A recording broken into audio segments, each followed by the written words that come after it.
India, a land of around 1.5 billion people, thousands of languages, dozens of religions, and a history so deep it makes most countries look like toddlers. We're talking about a place where ancient empires, spiritual revolutions, and modern tech booms all collide. It's the birthplace of yoga, zero, and Bollywood blockbusters, and home to more festivals than there are days in a year. Buckle up, because we're flying through 5,000 years of Indian history in 10 minutes flat. Our story begins over 5,000 years ago in the Indus Valley Civilization, one of the world's very first urban cultures. While Egyptians were building pyramids and Mesopotamians were scribbling cuneiform, Indians were busy building planned cities like Harappa and Mohenjo-daro. These weren't just mud huts either. They had grid-patterned streets, public baths, drainage systems, and even flush toilets. That's right, working plumbing in 2600 BCE. Your apartment might not even have that today. The Indus people traded with Mesopotamia, crafted jewelry, and worshipped mysterious mother goddesses and proto-Shiva figures. But around 1900 BCE, the civilization faded, maybe from climate shifts, river changes, or overuse of land. No one's entirely sure. They left behind millions of artifacts, but their writing system? Still undeciphered. That's an ancient mic drop. Soon after came the Vedic Age, around 1500 BCE. Indo-Aryan migrants rolled in from Central Asia, bringing Sanskrit, horse chariots, and the Vedas, ancient texts that laid the groundwork for Hinduism. The caste system? Its roots trace back here too. These were pastoral folks who slowly settled down, farmed, and built kingdoms along the Ganges River. By this time, India wasn't one country. It was a patchwork of tribes, kingdoms, and dynasties, and things were just heating up. Fast forward to 321 BCE, and India gets its first real superpower, the Maurya Empire. A dude named Chandragupta Maurya united most of the subcontinent under one rule. But the real star? His grandson, Ashoka the Great. Ashoka started off as your classic conqueror, ruthless, ambitious, unstoppable. But after a bloody war in Kalinga, modern-day Odisha, he had a change of heart. He converted to Buddhism, renounced violence, and basically became the world's first ruler to push compassion over conquest. He sent Buddhist missionaries as far as Sri Lanka, Thailand, and even the Middle East. His edicts, carved on rocks and pillars all over India, are like ancient tweets about kindness, tolerance, and good governance. After the Mauryas faded, India splintered again. But by around 320 CE, the Gupta Empire rose, often called India's Golden Age. Why golden? Because art, science, and culture exploded. Mathematicians like Aryabhata calculated pi, theorized about gravity, and, get this, argued that the Earth rotates on its axis 1,000 years before Copernicus. Kalidasa, a legendary poet and playwright, wrote epic literature that's still studied today. And Ayurveda, India's traditional system of medicine, flourished. Religion evolved too. Hinduism took more defined shape, Buddhism spread widely, and Jainism, with its strict nonviolence, also gained followers. Temples were built, sculptures carved, and India became a global intellectual hotspot.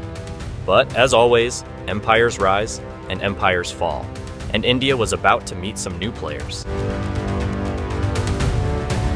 India wasn't just minding its business, it was the ultimate jackpot.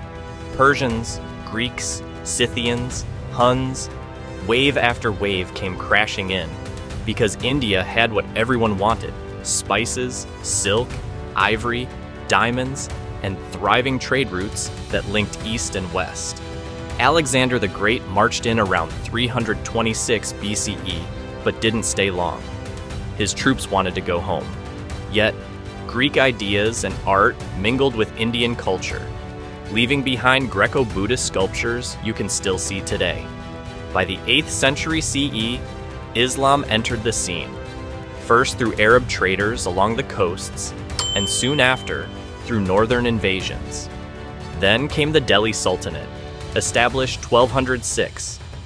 Turkic rulers who built grand mosques, fortified cities, and introduced Persian art, architecture, and new words into Indian languages.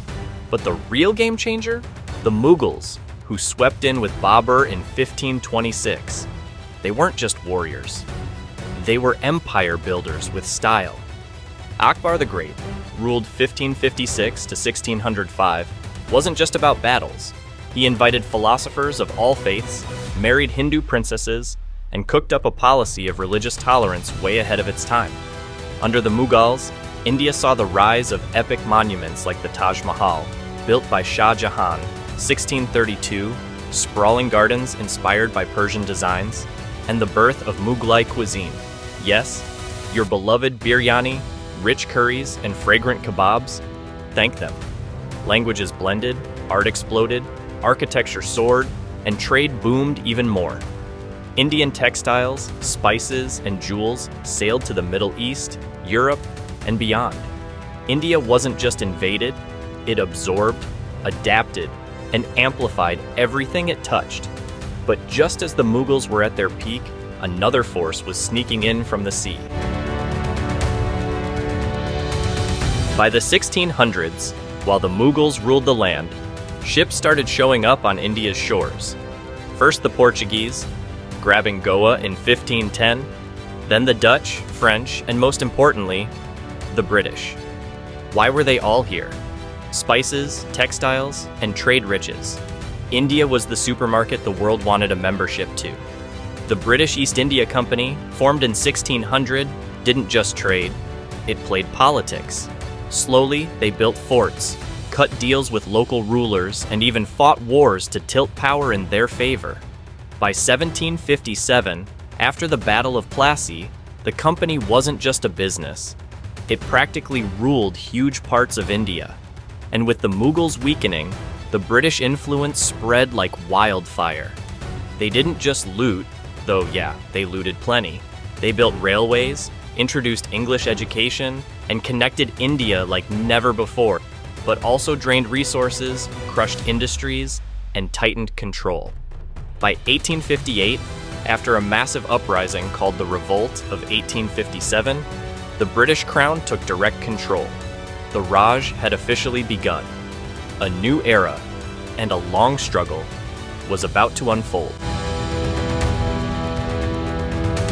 By the late 1800s, Indians were done watching their wealth ship out to London. Enter the Indian National Congress in 1885, a political movement that started politely but would soon become a freedom machine. And then came Mahatma Gandhi, a London-educated lawyer who learned activism in South Africa. He returned in 1915 with a simple but powerful idea: nonviolent resistance. No guns, no bombs, just civil disobedience and mass movements that made headlines worldwide. The Salt March in 1930, Gandhi walked 240 miles to make salt from the sea, flipping a British monopoly on its head. It was symbolic, bold, and got everyone talking. Meanwhile, figures like Subhas Chandra Bose took a more aggressive route, raising an army to fight the British during World War II. India's freedom movement wasn't one-size-fits-all. It was diverse, complex, and relentless. Finally, after 2 world wars, crumbling British finances, and relentless Indian pressure, independence arrived on August 15, 1947. But freedom came with heartbreak. Partition split British India into India and Pakistan, based largely on religious lines. In one of the largest migrations in human history, over 10 million people crossed borders. Hindus and Sikhs heading to India, Muslims to Pakistan. Violence erupted, neighbors turned on each other, and an estimated 1 to 2 million people lost their lives in the chaos. Gandhi, heartbroken by the bloodshed, spent his last years trying to bring peace between Hindus and Muslims, until he was assassinated in 1948 by a Hindu extremist who opposed his message of tolerance. India was finally free, but deeply scarred, and ready to rebuild. Post-independence, India hit the ground running. Under its first Prime Minister, Jawaharlal Nehru, the country drafted a modern constitution in 1950, built massive infrastructure, and aimed to balance ancient traditions with futuristic ambitions. It became the world's largest democracy. Messy, loud, but fiercely resilient. The following decades, a roller coaster. Wars with Pakistan and China, the Green Revolution that supercharged agriculture, and the rise of space science with Indian Space Research Organization, India's very own NASA. Yes, they put a spacecraft on Mars in their first attempt in 2014, a global first. Economically, 1991 was the big turning point. India opened its markets, welcomed foreign trade, and unleashed a tech boom. Cities like Bangalore became global IT hubs, pumping out software, call centers, and startups at lightning speed. Suddenly, India wasn't just about spices, it was about code and cloud computing too. Meanwhile, India's culture machine exploded. Bollywood churned out hundreds of films every year, blending drama, music, and dance into an unstoppable force of pop culture. Yoga, Ayurveda, Indian cuisine, all went global. And with a population of around 1.5 billion, India became not just a country, but a subcontinent-sized powerhouse. Yes, challenges remain: poverty, pollution, inequality, but modern India is a tech titan, space player, and cultural juggernaut, balancing ancient wisdom with futuristic ambition. And it all traces back to that 5,000-year-old story we just zipped through. From the Indus Valley to Instagram startups, India's story is one of invasions, inventions, resilience, and reinvention. It's old, it's young, it's chaotic, it's beautiful, and it's not slowing down. If you like this whirlwind tour, subscribe to Historify for more fast-paced deep dives into world history. See you next week.